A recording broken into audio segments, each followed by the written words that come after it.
Good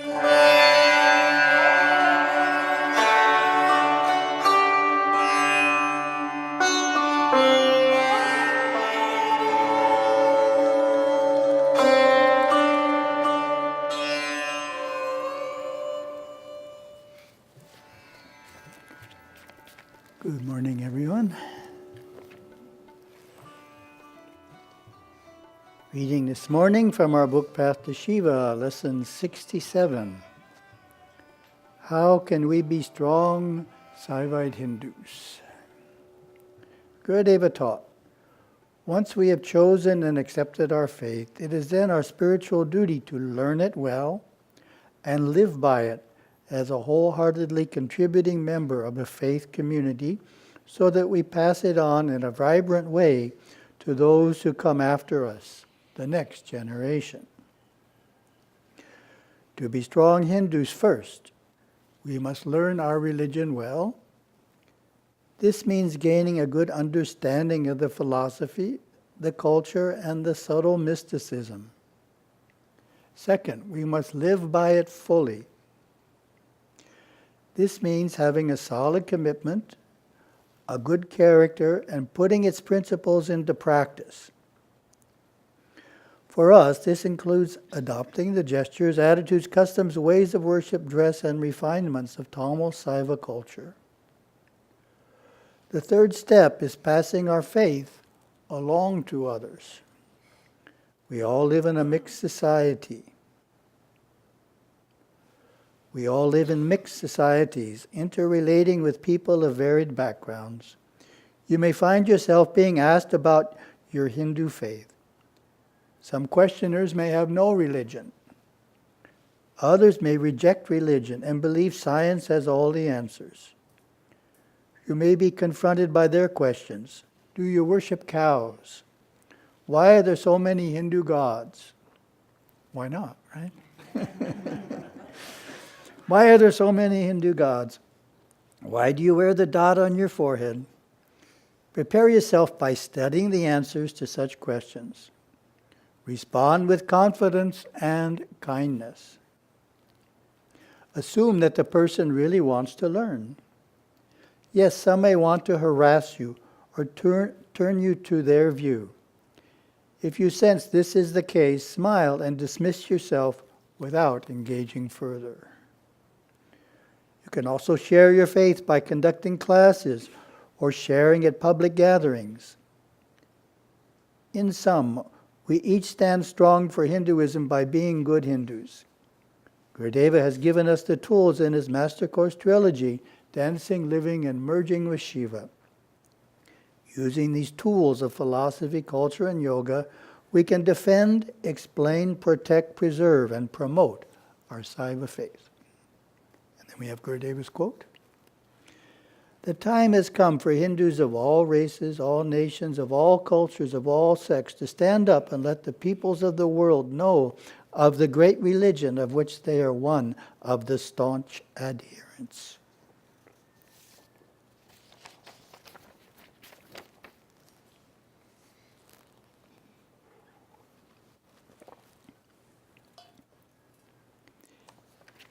In reflecting on that, the first point, of course, was first, we must learn our religion well. I remember that Gurudeva made the point a number of times in the Master Course trilogy that the first way of learning the religion is to memorize its tenets, particularly for younger Hindus. Stressed that a number of times, that you want to learn a lot by memory. So I looked up memory to see what I would come across in the trilogy.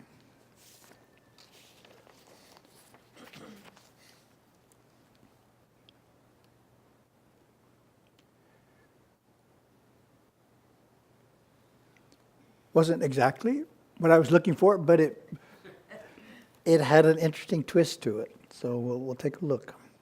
One does not progress on the spiritual path by words, ideas, or unused knowledge. Sounds fiery already, right? Memorize precepts, slokas, all the shoulds and should nots are good.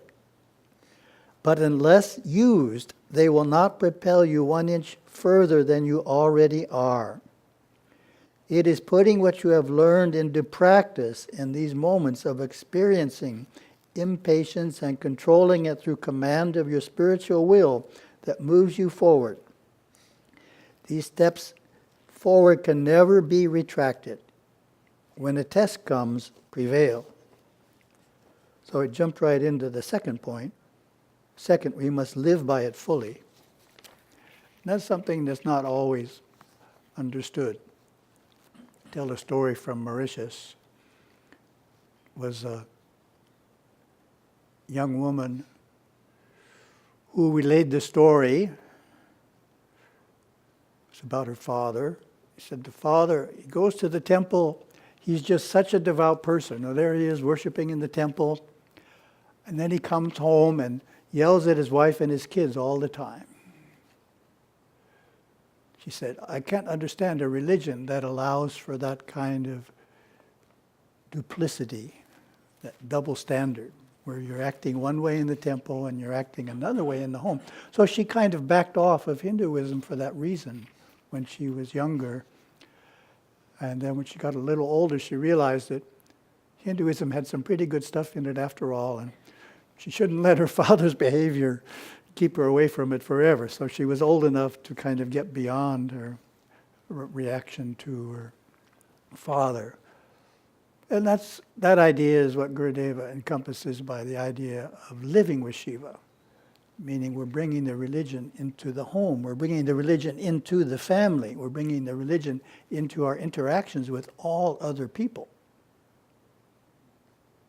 And of course that's the challenge, because we don't like some people, right? We don't get along with other people. So how to bring that love that we feel in the temple into our interactions and our daily life, that of course is the challenge, and it's what Gurudeva is saying here, that we need to live it. In moments of experiencing impatience, we need to control it. We need to focus on self-control. Gurudeva goes on, sadhakas and sannyasins must be perfect in kshama. This is drawing from the kshama, patience. Forbearing with sadhakas and sannyasins must be perfect in kshama, forbearing with people and patient under all circumstances, as they have harnessed their karmas of this life and the lives before, compressed them to be experienced in this one lifetime. There is no cause for them, if they are to succeed, to harbor intolerance or experience any kind of impatience with people or circumstances. Their instinctive intellectual nature should be caught up in daily devotion, unreserved worship, meditation, and deep self-inquiry. Therefore, the practice, niyama, that mitigates intolerance is devotion, Ishvara Pujana, cultivating devotion through daily worship and meditation. And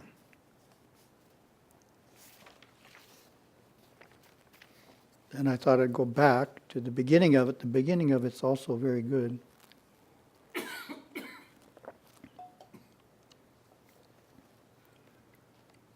Continuing on kshama, the fifth yama, patience, or kshama, is essential to the spiritual path, is as essential to the spiritual path as the spiritual path is to itself. That means it's pretty essential. Impatience is a sign of desirousness, to fulfill unfulfilled desires, having no time for any interruptions or delays from anything that seems irrelevant to what one already wants to accomplish. Reminds me of a story.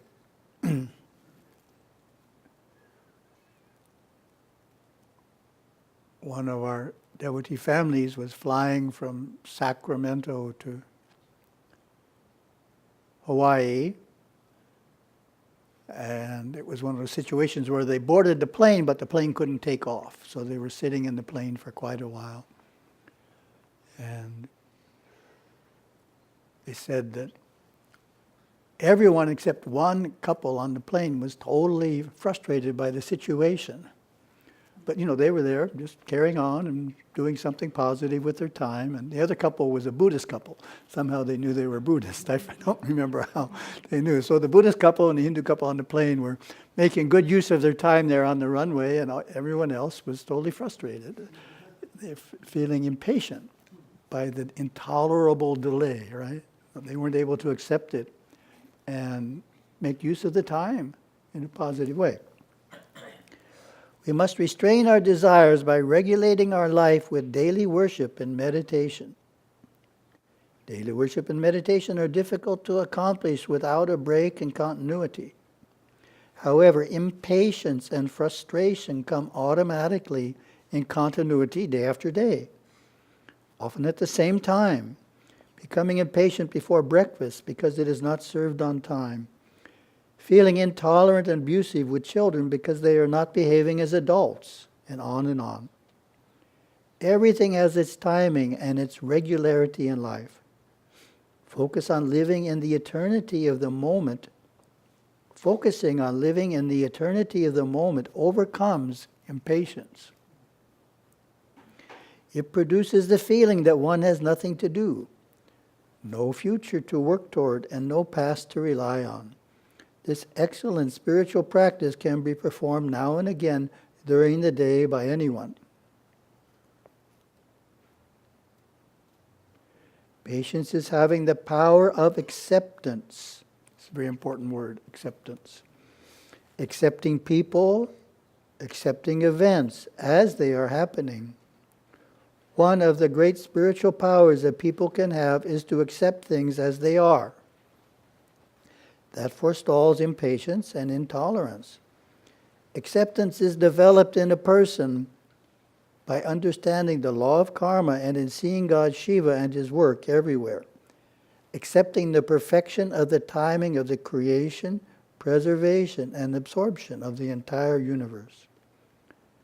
Acceptance does not mean being resigned to one's situation and avoiding challenges. We know that we ourselves created our own situation, our own challenges in a former time by sending forth our energies, thoughts, words, and deeds. As these energies on their cycle back manifest through people, happenings, and circumstances, we must deal patiently with the situation, not fight it or try to avoid it or be discouraged by it. This is kshama in the raw. This is pure kshama. Patience can be acquired in depth. Patience cannot be acquired in depth in any other way. This is why meditation upon the truths of the Sanatana Dharma is so important. So that point, of course, is crucial.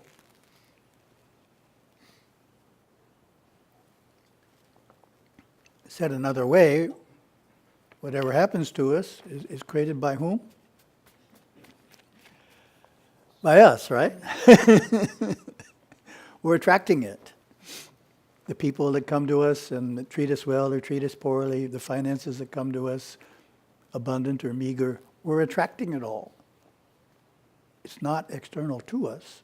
And as Gurudeva points out here, we're attracting it. Why? Because of our past actions in this and past lives. We set all of this in motion. Everything we experience, we set in motion. So if we want to blame someone, the only person we can blame is ourselves, obviously for some unwise actions in the past.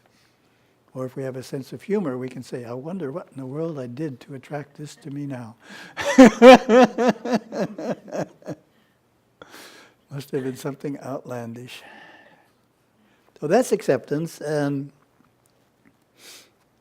some of you, of course, heard this point before, but I think it's an important point. I found that one of the greatest barriers to acceptance is labeling something a problem, or even more so, labeling something a big problem.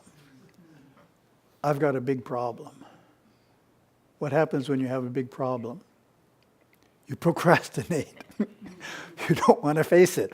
It's so big, it's so huge.